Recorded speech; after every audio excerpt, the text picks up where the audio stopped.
the vaccine. Thanks to the aggressive action we have taken through our wartime whole of government response, we have enough vaccine supply for all adults to get vaccinated. Thousands of vaccinators, we will have, I should say, thousands of vaccinators ready to get people vaccinated, and more than 60,000 places, convenient places for people to get their shot. So we have put up a couple of highlights here. More than half of all adults in America have now received at least one shot. More than 32% of adults are fully vaccinated. 81% of seniors have at least one, and just about 2/3 are fully vaccinated. At least 90% of Americans now have a vaccine site within 5 miles of where they live. And in order to make sure people know that they're eligible, we're blitzing the airwaves, including local media, constituency radio and television, and also have a range of officials doing national interviews, especially health and medical experts. Google is providing information on its homepage to help people find a location near them, and there are notifications from Facebook and Twitter, as well as even a Snapchat message from Dr. Fauci. Never too young to Snapchat, too old, too young, either way. There's also a bipartisan AJP meeting happening today, American Jobs Plan happening today. This afternoon, the president, shortly after the briefing, I should say, and Secretary of Transportation, Pete Buttigieg, will host a meeting in the Oval Office with a bipartisan group of representatives and senators who are former mayors and governors. There are, of course, more former mayors and governors than just this group. We will likely welcome them in the future as well, but the president's looking forward to tapping into their experience and expertise overseeing local communities and states. Hence, this is the group he'll be meeting with today. They'll discuss the American Jobs Plan, the critical need for investment in our nation's infrastructure, and their state and local executive experience combined with their legislative experience provides, in the president's view, important perspective on how to invest in our roads, bridges, railways, and infrastructure across the country. Two more quick items for you. Today we congratulate the men and women of NASA and the Jet Propulsion Laboratory for yet again making history in outer space. The space agency's aptly named Ingenuity helicopter lifted off of Mars early this morning, performed the first ever powered flight on a world beyond Earth. And this brief flight now paves the way for more extensive exploration down the road. Future Red Planet missions could include choppers as scouts or data collectors. Very exciting. Finally, today the Department of Housing and Urban Development is announcing the obligation of $8.2 billion in community development block grant mitigation funds for Puerto Rico, along with the removal of onerous restrictions unique to Puerto Rico that limit the island's access to these funds that were allocated following Hurricane Maria in September. And these actions are the latest in an ongoing whole of government effort to support the island's recovery and renewal. Jonathan, why don't you kick us off? Thank you, Jen, and happy Patriots Day. I know you're a New Englander, so. Yeah. In terms of two matters for you, one domestic, one foreign, starting here at home. The nation is obviously watching right now the closing arguments in the Derek Chauvin trial in Minnesota, and I was hoping you could please walk us through what the federal level of preparedness is right now for a verdict that could be coming in a matter of days. What sort of coordination is there with states, not just in Minnesota, but elsewhere, if there indeed will be perhaps unrest one way or the other after the riot? Could you walk us through conversations being had with local officials, mayors, governors, and so on? Well, first let me say, as you all know, the jury is deliberating. We'll come back with a verdict, or they will be deliberating, I should say, after the closing arguments today. They'll come back with a verdict, and we're not going to get ahead of those deliberations. I'm not suggesting you were asking that, but I just wanted to restate that. What I can say is, broadly speaking, we are in touch with mayors, governors, local authorities. Of course, our objective is to ensure there is space for peaceful protest, we continue to convey that while this country has gone through an extensive period, especially the Black community, of pain, trauma, and exhaustion, as we've watched these, not just the trial, but of course additional violence against their community over the past several weeks. It's important to acknowledge that and elevate that at every opportunity we have.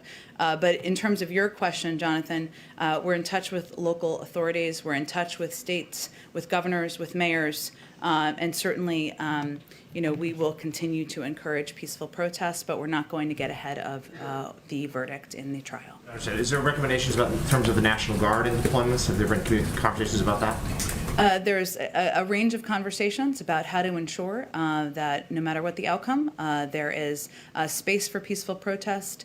But of course, we'll let the jury deliberate, and we'll wait for the verdict to come out before we say more about our engagements. Okay. And the other matter, Alexei Navalny, obviously in a Russian prison. There are reports today that he has been removed to a hospital for medical treatment after the hunger strike he has been on. Can you provide us the latest in terms of what the White House has heard about how he is doing, and if you believe this is an acceptable motive, if this is enough care for him, and what sort of conversations are being had right now with the Russian authorities as to that situation? Well, first, I expect today, if not now, our national security advisor is going to have a conversation with his counterpart, and we'll have a readout of that once that's concluded. That, of course, will cover a range of topics, but certainly the detention and treatment of Navalny will be a part of that.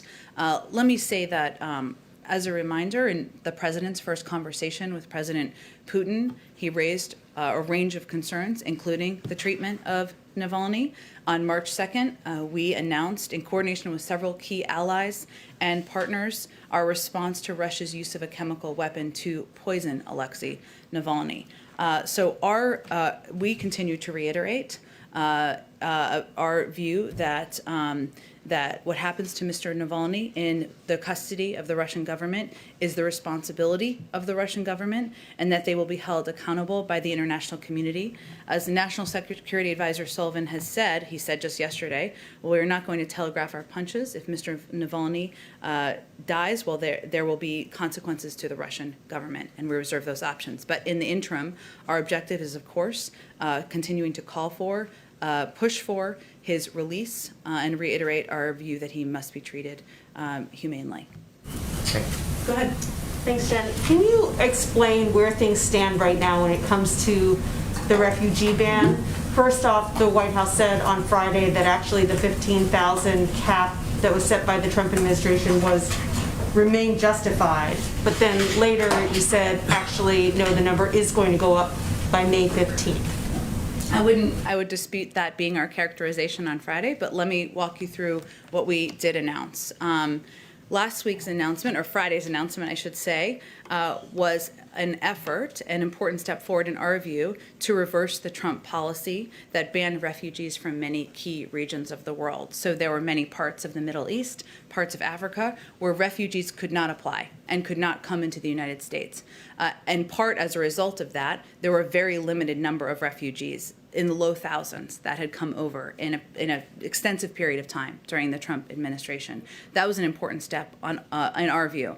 In addition, there had been refugee flights that had not traveled and had not been taking off to come to the United States, and we resumed those flights. This was always meant to be just the beginning. In the announcement we made on Friday, we were clear in the emergency presidential determination that if 15,000 is reached, a subsequent presidential determination would be issued to increase admissions as appropriate.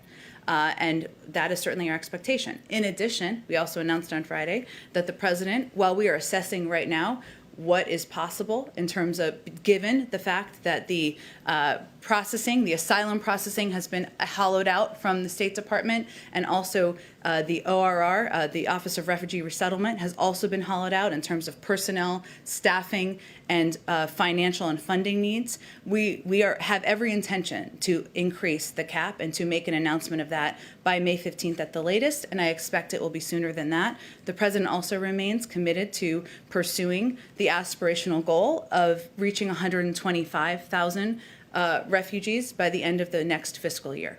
And what role has the situation at the border, which the president called a crisis this weekend, what role has that played in decision-making around the refugee cap? Sure. Well, if I walk you back just a little bit, and hopefully this will be helpful to you, during the transition, our team made an assessment of what our refugee cap should look like. And we looked back at the last few years and assessed that because of the very low numbers, the restrictions I just mentioned that were in place, restricting refugees from coming from the middle parts of the Middle East, most of the Middle East, I should say, and Africa, we needed to go big and have a bold goal. And so that's why we set the 125,000 cap objective by the end of fiscal year 22. 62,500 was a down payment, meant to be a down payment in this year. That was why we set that goal. Now, that was an aspirational increase of 10 times what was being let in by the Trump administration. In that period of time, we came into office, the president made that announcement, put those aspirational goals out there. There were a couple things that happened. One, as you alluded to, there was an increase of unaccompanied children at the border. Our policy was always going to be to welcome those children in, find a place where they could be sheltered and treated humanely and safely. That increase and that influx, as you all know, was higher than most people, including us, anticipated. The second factor was that it took us some time to recognize how hollowed out these systems were. The Office of Refugee Resettlement, which oversees, while there have been different pots of money and different personnel, has both the resettling of refugees as well as unaccompanied children. And there are questions and have been assessments about reprogramming of funds and how we can address both at the same time. And certainly that ability and ensuring we can do that effectively has been on the president's mind. And then finally, on a somewhat related matter, the president has said that climate change is one of the factors that has created this surge at the border, but there are no Central American countries that have been invited to the climate summit that the White House is putting on. How did you decide which countries to invite, and has it been considered whether or not to invite some Central American countries? Well, I'll say that engaging Central American countries in South America, many other countries around the world in the climate crisis is certainly our objective and our plan. And you will see that play out through diplomatic channels, whether it's through former Secretary Kerry, who's now our envoy, or Secretary of State Blinken, or the president himself.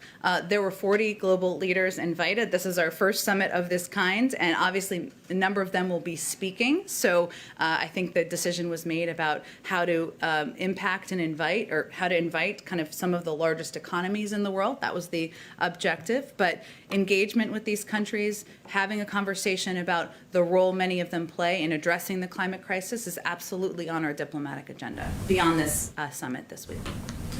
Go ahead. Go ahead, Caitlin. If it is a not guilty verdict, will the president be disappointed? I think we're not going to get ahead of the jury, the legal process, and the jury making their deliberations, Caitlin. And when the jury makes their deliberations and concludes and a verdict is found, I'm certain the president will speak to that. And you talked about how the White House is preparing for whatever that verdict is. Congresswoman Maxine Waters said over the weekend that we've got to stay on the street, and we've got to get more active, we've got to get more confrontational, we've got to make sure that they know that we mean business. Does the president agree with what she said about getting more confrontational? Well, I can speak to the president's view. He has been very clear that he recognizes the issue of police violence against people of color, communities of color, is one of great anguish, and it's exhausting and quite emotional at times. As you know, he met with the Floyd family last year and has been closely following the trial, as we've been talking about, and is committed to undoing this long-standing systemic problem. His view is also that exercising First Amendment rights and protesting injustice is the most American thing that anyone can do. But as he also always says, protests must be peaceful. That's what he continues to call for and what he continues to believe is the right way to approach responding.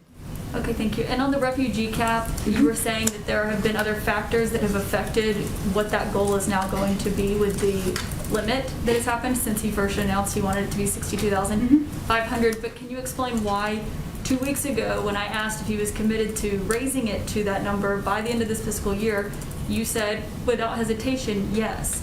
So I don't understand what has changed in the last 2 weeks to change those numbers, given 2 weeks ago there were the surging numbers at the border already happening. Well, first, I mean, the goal he set was 125,000 by the end of the next fiscal year. And 63,500, sorry, that was a tongue twister, is meant to be a down payment on that. And he will absolutely be putting out a cap, an increased cap, over the course in advance of May 15th. So he would absolutely like to get to that goal and reach that objective. But we also want to assess, and that's what we're doing now, what is possible given the fact that the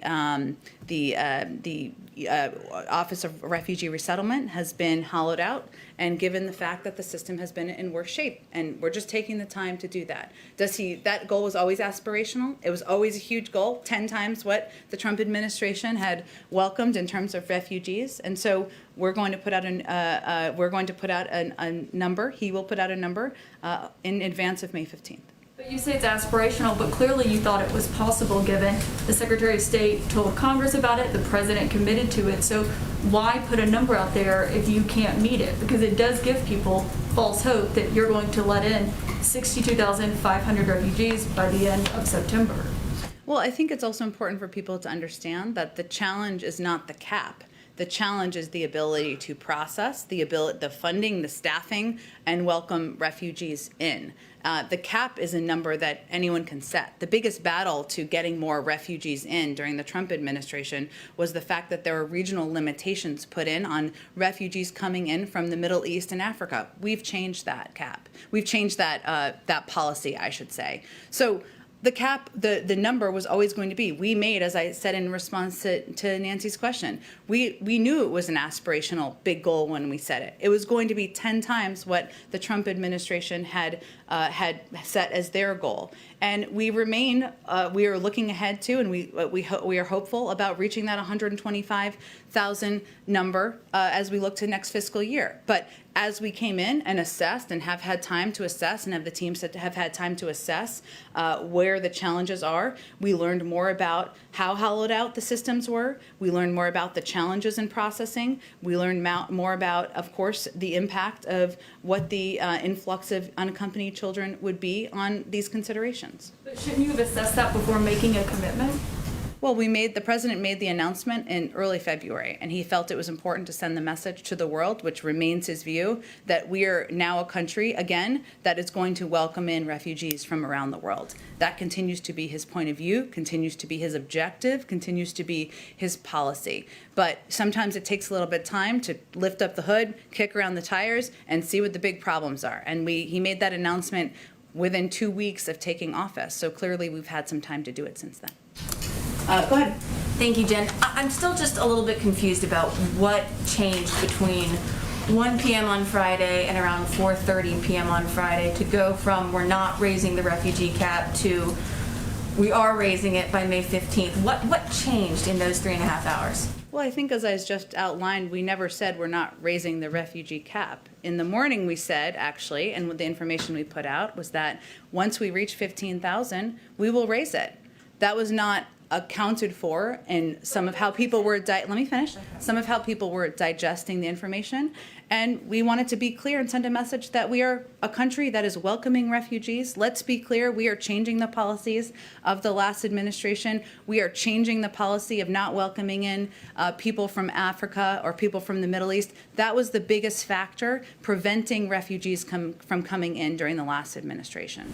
So are you saying this had nothing to do with the pushback from some Democrats on Capitol Hill, from Senator Dick Durbin to Congresswoman Alexandria Ocasio-Cortez? I don't think you've articulated to me what our change in policy was. What was our change in policy from the morning to the afternoon? The executive order from Friday morning said that the admission of up to 15,000 refugees remains justified, period.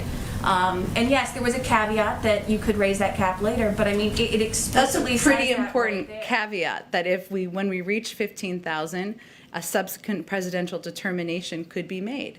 And again, the biggest challenge, because people weren't understanding what we were conveying to the public and weren't conveying what we were trying to project to countries around the world. And it's incumbent upon us to make sure there's an understanding of what the president's policies are, what he's trying to achieve, and what he feels morally is that we're going to welcome in refugees from around the world, change the policies from the past administration that where they were not welcoming in refugees from the Middle East and Africa. And that was important to him to take that first step and move it forward. The line said the admission of up to 15,000 refugees remains justified. And Can you understand how some people would interpret that? Well, I think we all the have a way that we did? responsibility to provide all of the context. And so what I'm conveying is that we also included is reached that a subsequent presidential determination would be issued to increase admissions. And again, the battle is not the cap. The issue has been the limitations that have been put in place in the past. We overturned those and changed those, and it was always meant to be a first step. So back to my other question, does this have anything to do with the pushback from Democrats on Capitol Hill? I don't think you've articulated what our change in policy is, so go ahead. It's not my job go to ahead. do that. That's Well, not my job to do it is that. if you're asking a question. But Go I'm ahead. asking about the pushback from progressives on Capitol Hill. But what, Did that- what was our change from the morning to the afternoon? The change from the morning to the afternoon was that you explicitly said the admission of up to 15,000 refugees remains justified, and in the afternoon you said that the president would be raising the cap on or before May 15th. In the morning, we also said that if 15,000 is reached, that a subsequent presidential determination would be issued to increase admissions. That was not clearly understood. We felt it was incumbent upon us to make sure people understood and were clear that our objective was to welcome in more refugees, and we remain committed to our goal. And I have go ahead. one more question. Sure. President Biden over the weekend called what happened at the border a crisis. Is that now the official White House position, that there is indeed a crisis at the border? Well, let me first say that we have made some progress in moving children from out of Border Patrol facilities into shelters. Nearly 1,000 unaccompanied minors were transferred out of CBP facilities and into the care of Health and Human Services just this weekend. We still have a lot of work to do, but that is a step forward in our view. The president does not feel that children coming to our border seeking refuge from violence, economic hardships, and other dire circumstances is a crisis. He does feel that the crisis in Central America, the dire circumstances that many are fleeing from, that is a situation we need to spend our time, our effort on, and we need to address it if we're going to prevent more of an influx of migrants from coming in years to come. Go ahead. Thanks, Jen. The readout from Jake Sullivan's call just hit a little bit ago. Timely. But it didn't mention Navalny, and the Russians, of course, last week said that President Biden didn't mention him in their call. Any reason why his name hasn't been in the readouts? Well, again, I reiterated that the president's first call with President Putin, he conveyed a range of concerns we have, including the treatment of Alexei Navalny. We issued, in coordination with our European partners, a number of steps a number of sanctions in response to the poisoning of Alexei Navalny. I obviously haven't spoken to our national security team about the call, given I was out here for the call, so I'd have to check on that for you. Then another question on the refugee cap. You mentioned the infrastructure constraints, et cetera. I mean, how close do you think you all can get to the 62,500? I mean, is there an initial projection of what you're hoping to hit for that? We want to get to that, and we want to provide that to all of you, and our team is currently assessing exactly that. And then lastly, on the Chauvin trial, we're expecting a verdict any day now. I know you said you're not going to get ahead of it, but we've also seen, of course, the shooting of Adam Toledo in Chicago. I mean, what is the White House doing to address policing? Are there any more executive orders in the pipeline or under consideration? I mean, what signal are you going to send to those communities? Well, there's a number of steps we've actually taken, the Department of Justice has taken. Let me first reiterate that the president has said repeatedly that he believes we need police reform. That is why he's calling on Congress to deliver that to his desk. It is incumbent upon Congress and the Senate to move forward. And obviously there are discussions and negotiations about what that looks like. But we've seen an unacceptable and a long-standing trend that is the cause of immense pain and hardship across the country. During the campaign, then former Vice President Biden emphasized the importance of the Justice Department using the authority he spearheaded as a senator to investigate systemic police misconduct. And there are a couple of steps that have been taken in recent weeks. Last week, Attorney General Garland reversed a Trump administration memo that limited the use of consent decrees with respect to investigation of police departments, and reversing the prior memo returns DOJ to the use of all civil rights enforcement tools it has for its crucial work. The president also pledged to appoint DOJ leadership that would prioritize pattern or practice investigations that would, of course, ensure there were that investigations into racially unfair and inappropriate conduct were taken seriously and prioritized. And he has two critical nominees pending who would do exactly that: Vanita Gupta to be Associate Attorney General and Kristen Clark to head the Civil Rights Division. He also, of course, firmly supports the George Floyd Act. As I've said, he believes there's definite urgency at this point in time, and will continue to convey that. I'd also note our initial budget calls for increasing funding for the Department of Justice's Civil Rights Division by millions of dollars in order to advance accountability and reform for abusive police practices. And finally, multiple states have enacted bipartisan policing reform statutes in recent months. And we believe that those are encouraging signs in some states of the country. It's not the only thing that needs to happen. We need federal legislation, but that's also something we certainly haven't been encouraging. One last question domestically, if I may. Is the White House committed to including the $400 billion for elder care in the AJP package? The caregiving proposal we have in there, obviously we believe that is important, imperative, and that will help address what we see as a caregiving crisis in our country, where 2 million women have left the workforce. A lot of those women have done so because they are in what many call the sandwich generation, where you're caring for elders and you're also caring for children. Also, the caregivers themselves are only being paid about an average of $11 an hour. That's completely unacceptable. That's why we proposed that in that package. There will be a range of views. There are a lot of members who are absolutely for that and adamant that it should be included. There are some who don't feel that way, so we'll have the conversation.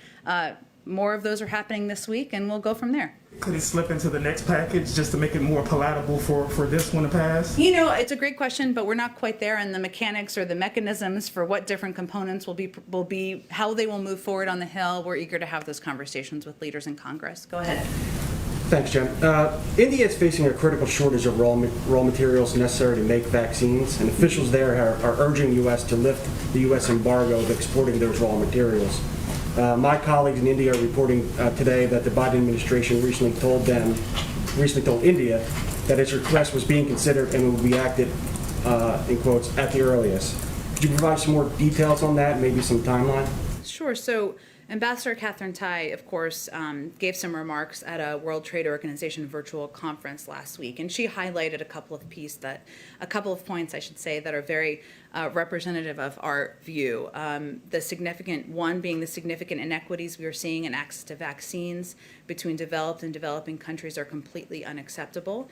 Extraordinary times require extraordinary leadership, communication, and creativity. We are, of course, working with WTO members on a global response to COVID. That includes a number of components, whether it's $4 billion committed to COVAX, or discussions about how we can aid and assist countries that need help the most. But our focus is on determining the most effective steps that will help get the pandemic under control. We don't have anything further in terms of next steps or a timeline, but we are considering a range of options. I did a quick review of the president's daily schedule, and I found that the White House had 38 listings that dealt with the COVID pandemic. Mm-hmm. You conducted 32 COVID press briefings, 20 items dealing with the economy and jobs, 6 on infrastructure, but just 2 on guns. Mm-hmm. 1 was happenstance in Georgia. You know, if the daily schedule represents a public expression of the White House's priorities, why shouldn't we conclude that the guns and violence is not a top priority? Well, having played some role in some White Houses on the daily public schedule, I will tell you that it often includes the issues that the public, one, has the appetite most to hear updates on. And certainly the COVID pandemic is front and center for people across this country for understandable reasons. More than 550,000, more than 560,000, I believe, people have died. People are worried about their loved ones, their family, and they want to hear more on what we're doing. I will say that there are also some discussions and policies, and to go back to an earlier question, the discussions about Alexei Navalny in a separate category are actually an example of this as well, where conversations in private can be more effective. And on guns, there's no confusion about where the president stands on guns. He spoke to this issue quite passionately on Friday. He's been an advocate through the course of his career for decades, not only verbally, but he's led the fight to get background checks in place, to ensure the assault weapons ban was placed, to led the effort to get almost 24 executive actions in place during the Obama-Biden administration, and just announced a few recently. There's no confusion about his view. The American public also supports background checks more than 80%. So I would say that this will continue to be a central focus of his presidency, of his time in public office, and he will use every lever he can to get it done. But I wouldn't confuse public speeches for what actions or commitment he or any president has to an issue. One other quick question. There's increasing evidence that methane emissions are much higher than what's been accounted for. Is the president committed to releasing a specific target for methane reductions as part of the U.S. announcement this week?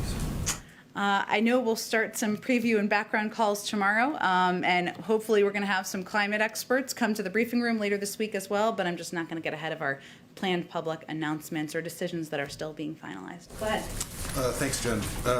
There were some reports recent days about people counterfeiting their vaccination cards, going around with cards that say they're vaccinated so they can maybe get in places where they otherwise couldn't. Is the administration aware of those reports, concerned, having conversations with local officials about how to counteract that potentially?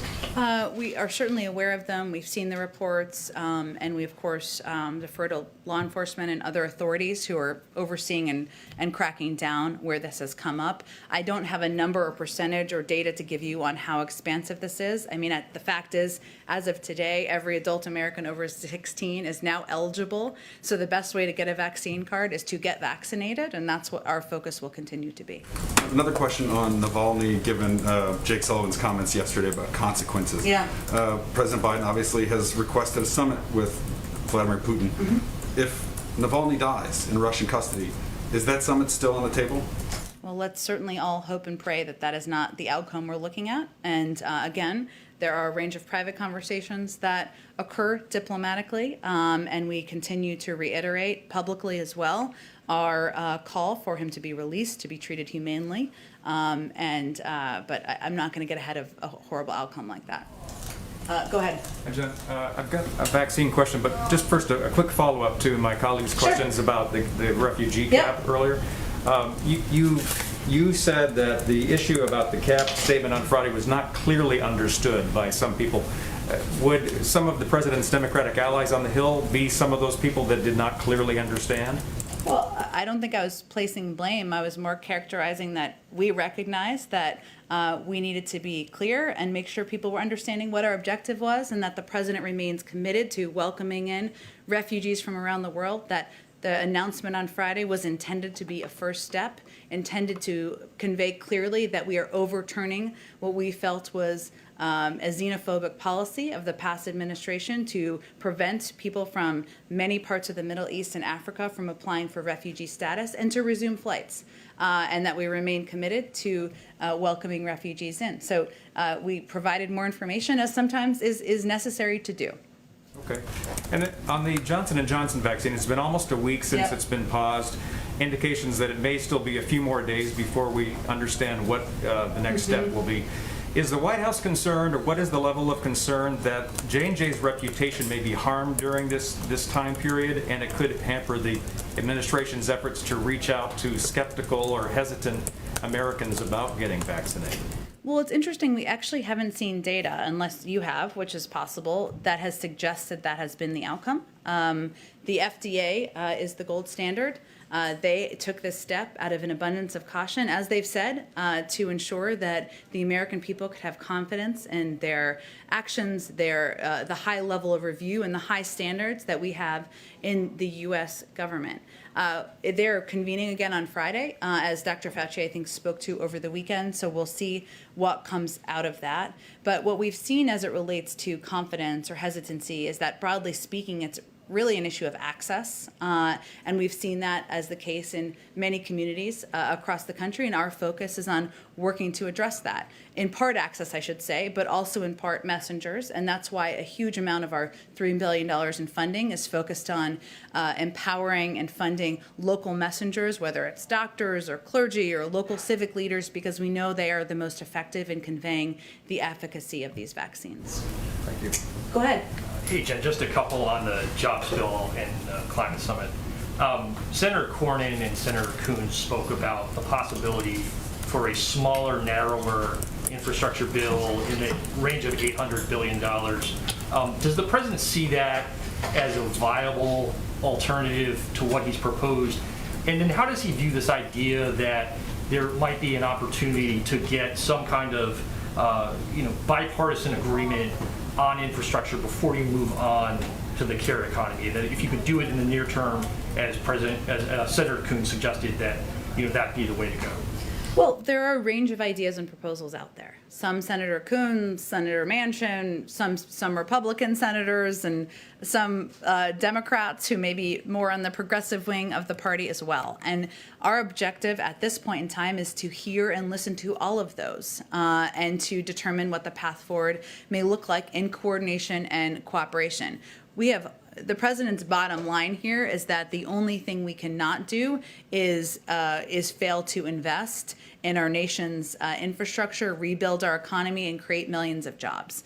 That's the only piece he does not want to see us fail to do as a country, and fail to do as hopefully in a bipartisan manner, ideally. But in terms of the ideas being put forward, we're quite open to a range of mechanisms for agreed upon legislation moving forward. Smaller packages, pieces being peeled off. Right now, there's the nitty-gritty work going on in Congress where members are meeting, staffs are meeting, committee staff are meeting to discuss what's possible, where there's agreement.